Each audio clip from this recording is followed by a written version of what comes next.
Does science tell us anything about happiness? Let's find out. So, we're used to consider happiness as a very subjective matter. So, something that is not measurable, right? Well, maybe not so much.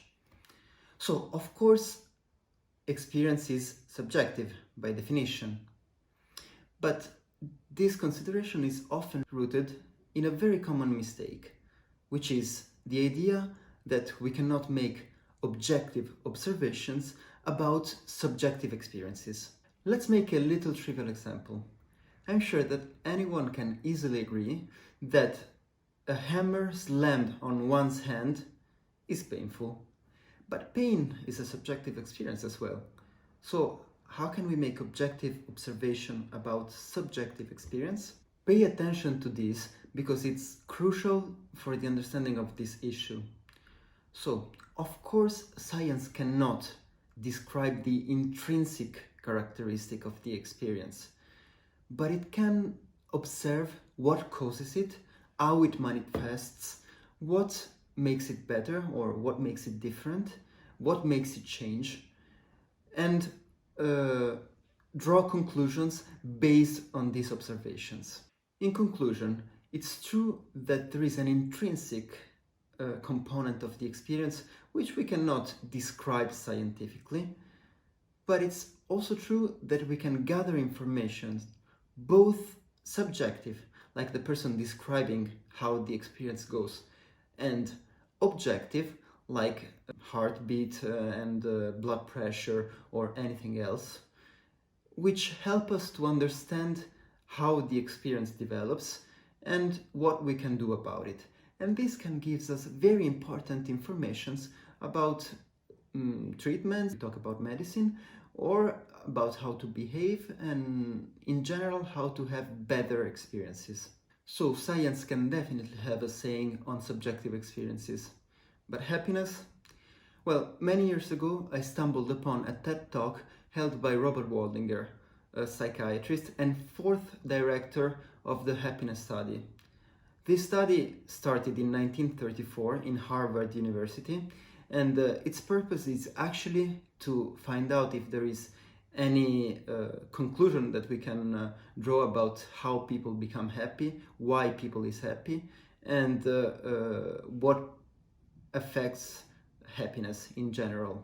If you're interested in medicine, maybe you will know that studies with an ambition of lasting several decades usually never get to the end of it, because it's very difficult to keep the crew united for a long time and to have an interchange of crew and to have funds for all this time. So at some point they often get abandoned. Well, this study began in 1934 and it's still going on. Originally, 724 men were recruited in their teenage period. Only men, because at that time women didn't study in college yet. Lately would be involved even the wife of this man, and now they are starting to involve the children. They were recruited from different socioeconomic conditions, and in particular two groups were recruited. On one side we had people from the poorest quarters of Boston, and on the other side we had the elite of Harvard students. Within this group there would be even a future president of the United States of America, John Fitzgerald Kennedy. These men were interviewed every 2 years, collecting data and information. As we said, both subjective, so their description of their experiences, and objective, so their general condition of health and their parameters. Waldinger, the director of the study, explains in the video what are the main conclusions, and using his own words, the answer is rather straightforward.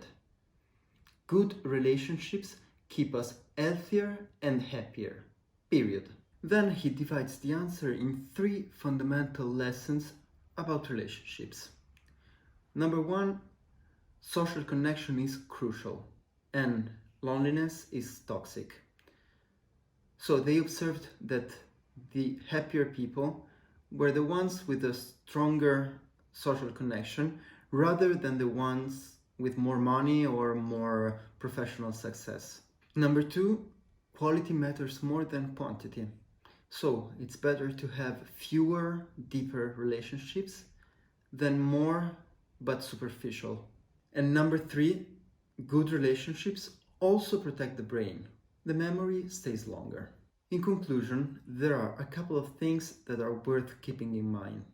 First of all, yes, science can definitely help us understand happiness, help us define it, and help us orient ourselves towards a happy life. Second, if you think of it, the conclusion that came from the study are actually rather obvious. It's what you would expect discussing about happiness. But even though it's that easy, it's something that we don't really take into account when we make life choices and when we have to orient ourselves in life. So, looking at scientific data confirming common sense, it could be a good opportunity to actually reevaluate one's priorities and maybe make some changes here and there. Thanks for your attention. If you like this kind of content, subscribe to the channel and see you in next video.